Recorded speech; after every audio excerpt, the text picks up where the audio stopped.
Romans chapter 12, verse 1, Paul says, I beseech you, brothers, by the mercies of God, that you present your bodies as a living sacrifice, holy and acceptable to God, which is your reasonable worship, or your reasonable service, or spiritual worship, different translations there. I want you to understand how worship and service go together, because that word is a little bit tricky to translate. It has to do with the priestly ministry in the temple. Now, what is it that priests do? Priests offer sacrifices. And I want you to take a look at this, where Paul says to offer your bodies as a living sacrifice. He's doing this using temple language, and he's doing it in the light of a sacrifice that was made on the cross. Remember, Jesus is the sacrifice for our sins. If I ask people, if Jesus was the sacrifice, who was the priest, who was the high priest even, that offered the sacrifice? And people kind of look down for a minute, and then they say, the Father? And the answer is no, Jesus. Jesus is the high priest, and Jesus is also the sacrifice. So what does that say?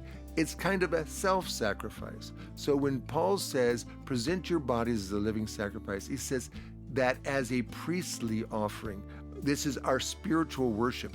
It's the way we worship in the temple of God on this earth, that we are priests. You know, it was something that even ancient Israel understood. They were a kingdom of priests, and that each one is a priest to God. In the New Testament church, that priesthood, that royal priesthood, Peter calls it, we are kings and priests. And part of the priestly function that we have is that we offer sacrifice. What is it that we sacrifice? Ourselves as a living sacrifice. And so that you consecrate. Understand this, a sacrifice is sanctification, it's consecration, it is giving something up for God, is worship. And sometimes that offering is consumed. And so we need to understand that our being a living sacrifice means sometimes our flesh is consumed. Sometimes it means killing something that was precious to us for the sake of the kingdom, for the sake of God's worship, for the sake of God's call on your life.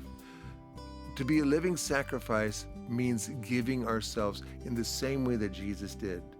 You know, one of the secrets to a great marriage for men is that they should love their wives as Christ loved the church, giving himself up for her.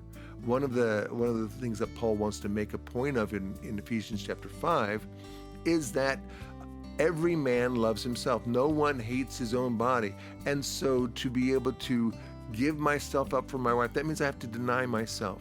I have to be less selfish. And in truth, as a priest on this earth, I need to be unselfish about how I treat other people, not just in my family, not just my wife, not just my marriage, but also in the marketplace, at the store, in the church, just walking around. In what ways am I a living sacrifice?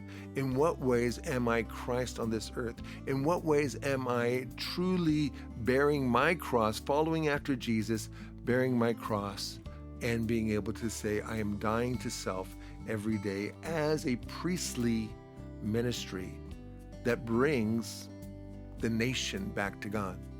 So I want to challenge you with that and ask you to pray and ask God to show you, where is it that you need to sacrifice? Where is it that you need to sacrifice part of yourself for the sake of the kingdom? We are alive, but we are crucified with Christ. He lives in us. He preaches through us. He heals through us. He imparts his grace through us. Be blessed with that thought.